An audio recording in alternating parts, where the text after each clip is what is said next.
बूढ़े भिखारी अनोखी कहानी। हर दिन एक भिखारी दरवाजे के पास आकर भीख मांगता था और घर का मालिक हमेशा घर के बाहर आते ही उसे देखकर फिर जाया करता। कई बार उसके लिए गालियां भी बकता। वो कहता तू जिंदा ही क्यों है, पूरी जिंदगी ऐसे ही भीख मांगेगा क्या, धरती का बोझ क्यों बना बैठा है। और कभी कभी उस भिखारी को गुस्से में वे धक्का भी मार दिया करता। इतना कुछ हो जाने के बावजूद अधिकारी के मुंह से सिर्फ यही निकलता कि भगवान तुम्हारे पापों को माफ करे। एक बार सेठ को धंधे में बड़ा नुकसान होने की खबर मिली। सेठ बहुत परेशान था कि तभी उसके दरवाजे पर वही भिखारी आया। गुस्से में अपना आपा खोलते हुए सेठ ने उस भिखारी को पत्थर दे मारा। पत्थर लगने के कारण भिखारी का सर फूट गया और उसके सर से खून बहने लगा। फिर भी दर्द से कराहते हुए भिखारी ने इतना ही कहा, भगवान तुम्हारे पापा को माफ करे। भिखारी वहां से चला गया। सेठ सोच में पड़ गए। भिखारी को पत्थर मारा, फिर भी उसने सिर्फ प्रार्थना की। सेठ का गुस्सा शांत हुआ।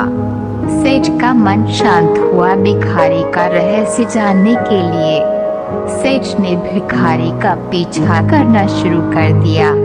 भिखारी जहाँ जहाँ जाता सेठ उसके पीछे जाता। सेठ ने देखा कि कोई उसको खाना देता, कोई उसको मारता, कोई अपमानित करता तो कोई गाली देता। लोग भिखारी के साथ चाहे जैसा व्यवहार करते, लेकिन भिखारी सबके लिए एक ही प्रार्थना करता, भगवान तुम्हारे पाप माफ करें। अब रात होने को आई थी। भिखारी अपने घर जाने के लिए लौटा। वो अपने घर पहुंच गया, लेकिन सेठ अब भी उसका पीछा कर ही रहा था। एक पुरानी टूटी हुई खटिया पर एक बूढ़ी औरत लेटी हुई थी, काफी कमजोर और बीमार लग रही थी। वह भिखारी की पत्नी थी। अपने पति को वापस आता देख वह खाट से उठ खड़ी हुई। पत्नी ने अपने पति के भीख वाले कटोरे में देखा, उसमें सिर्फ आधी बासी रोटी थी। उसे देखकर वह बोली, आज बस इतना ही मिला और हाँ, आपके सिर से खून निकल रहा है, ये चोट कैसे लगी। बूढ़ा भिखारी बोला, आज बस इतना ही मिला, किसी ने कुछ दिया ही नहीं, सबने गालियां दी और एक ने पत्थर भी फेंकना, इसलिए मेरा सर फट गया। एक गहरी ठंडी सांस लेकर बूढ़ा भिखारी फिर से बोला, ये मेरे ही पापों का फल है। तुम्हें याद है कुछ सालों पहले हम कितने अमीर थे, क्या कुछ नहीं था हमारे पास। हमारे पास हर चीज जरूरत से ज्यादा थी, लेकिन हमने कभी दान नहीं किया और उससे भी बुरा हमने उस अंधे भिखारी के साथ किया जो हमारे द्वार पर भीख मांगने आया करता था। बूढ़ी पत्नी की आंखों में आंसू आ गए।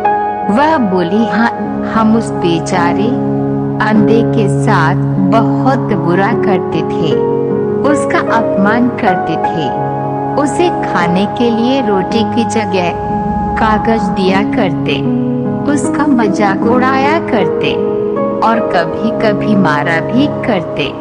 मैंने कभी उसको रास्ता नहीं दिखाई। एक बार मैंने उसके मुंह पर मिट्टी भी फेंकी थी और वह हमेशा दुखी होकर यही कहता कि भगवान तुम्हें तुम्हारे किए की सजा देगा, भगवान तुम्हारे पापों की सजा जरूर देगा। उसका श्राप सच हुआ और हम इस दुख भरी जिंदगी में आ गए। भिखारी बोला, हाँ, उसका श्राप सच हुआ, इसलिए मैं किसी को बद्दुआ नहीं देता। चाहे कोई मेरे साथ कैसा भी बर्ताव करे, मैं हमेशा उसके लिए प्रार्थना करता हूँ। मैं नहीं चाहता कि कोई भी हमारे जैसे जिंदगी का अनुभव करे, किसी को भी हमारे जैसे दुखों का सामना करना पड़े।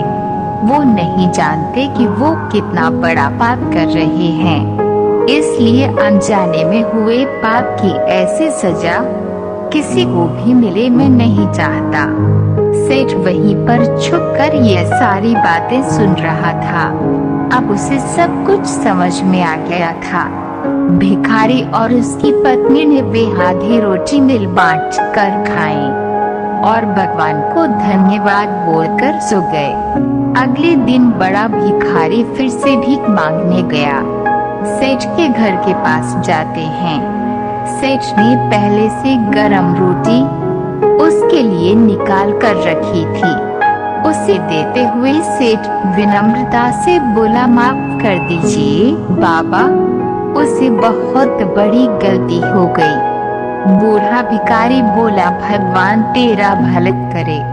इतना कहकर वह आगे निकल गया।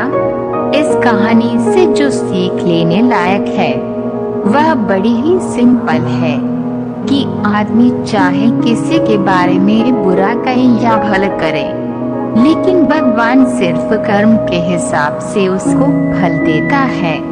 क्या हुआ अगर भगवान नहीं दिखता है, लेकिन ये बात बिल्कुल सच है, उसके खाते में सबका हिसाब बहुत बहुत पक्का होता है।